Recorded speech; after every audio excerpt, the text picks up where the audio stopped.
What's going on, YouTube? I am back once again, and this time I'm reviewing a movie that I've been very excited to see. I know a lot of you are probably very excited to see. Pretty much a lot of America has been waiting on this movie to come out. It is the latest installment in the Marvel Cinematic Universe. Of course, I am talking about Captain Marvel, starring Brie Larson. Uh, this has been a movie long time coming as far as Marvel Cinematic Universe. Uh, we've been waiting for this film specifically because it ties into the last Avengers film, which, not going to give away any spoilers, but if you haven't seen it by now, you definitely should have seen it. But it gives us a little bit more story about this character that we know is going to play a big role in Avengers Endgame, which is coming out in about a month. That said, I'll give you my first impression of the movie. I thought it was okay. Good, not great. Right now it has an 82% score on Rotten Tomatoes, so a lot of the critics definitely enjoyed it, and I enjoyed it as well. I just don't think that it was one of Marvel's stronger movies, and I'll tell you why. First off, because of how they tried to introduce the character of Carol Danvers, i.e. Captain Marvel, they tell you most of her story via means of flashbacks and little bits and pieces of her remembering things, and because of this, you feel kind of disconnected as she is during the movie. She's trying to discover who she is. She doesn't really know who she is throughout the movie, and because of that, at least in my opinion, it kind of hindered you as a fan from connecting with her. And all of the other, not all of the other, but most of the other Marvel films, what I thought Marvel always did a really good job with is finding a way to connect the fans with the heroes, and not just the heroes, the superheroes, but the person behind the superhero.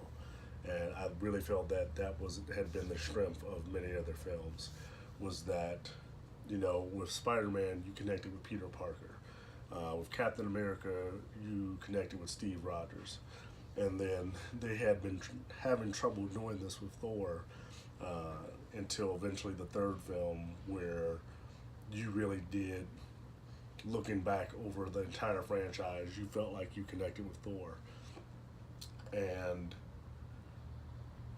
this film, throughout it, I said I liked a lot of the elements. It had humor, which Marvel is good for. It remembers it's a superhero film. It doesn't take itself too seriously. So it had the humor. The plot was serviceable. It's not completely ridiculous. Even though it's a superhero movie, it's somewhat believable.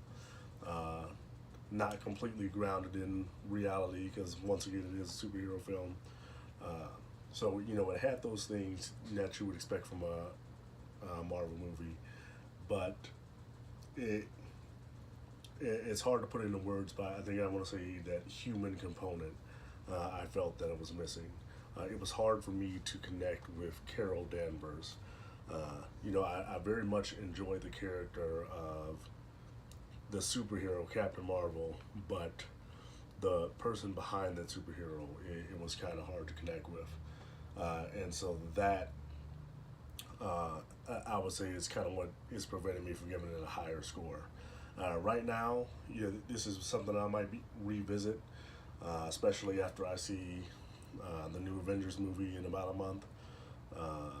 And as the movie ages and I see it a few more times, I might think of it differently. Because right now we got it standing at about a 7 out of 10, which is good. Like I say, it's not perfect, but definitely, I wouldn't say that it's one of Marvel's best. Definitely a good film. Definitely something to tide you over, until the next Avengers film that's coming out in a month. But kind of in essence, I kind of feel like that's really all it is. It's this film was meant to be, seems to be like it was meant to be an appetizer that was to uh, tide you over until the main course, which is Avengers that you've been waiting for, the final resolution to these films that have been, or at least the first stage of these films that have been coming out since 2008.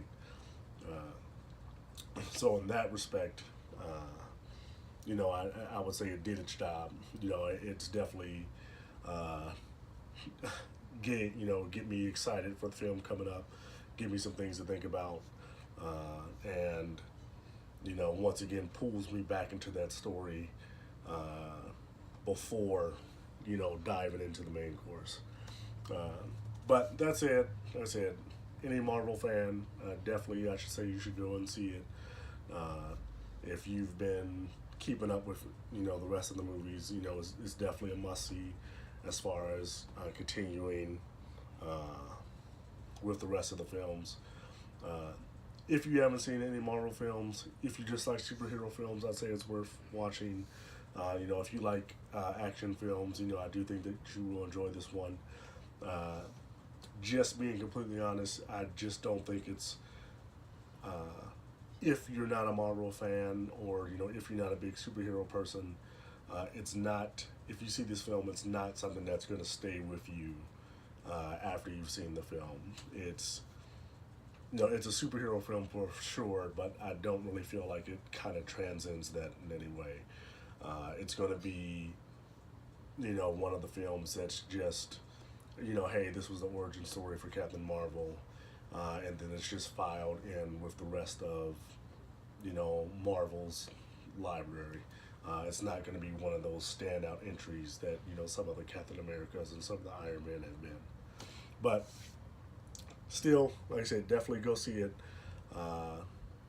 Definitely needs to be on your list if you're getting ready for Avengers coming up in a month. Once again, thanks for watching. It was a pleasure to see this tonight. Like I said, I'm definitely a Marvel fan, and I'm definitely happy that I watched it. Definitely not a bad way to spend the evening, and I think you guys will enjoy it too. Once again, if you like what you see, hit the like button, hit the subscribe button. Thanks for watching. I'll be having more reviews up soon. Thanks for sticking with me. Have a good weekend, guys. Thank you.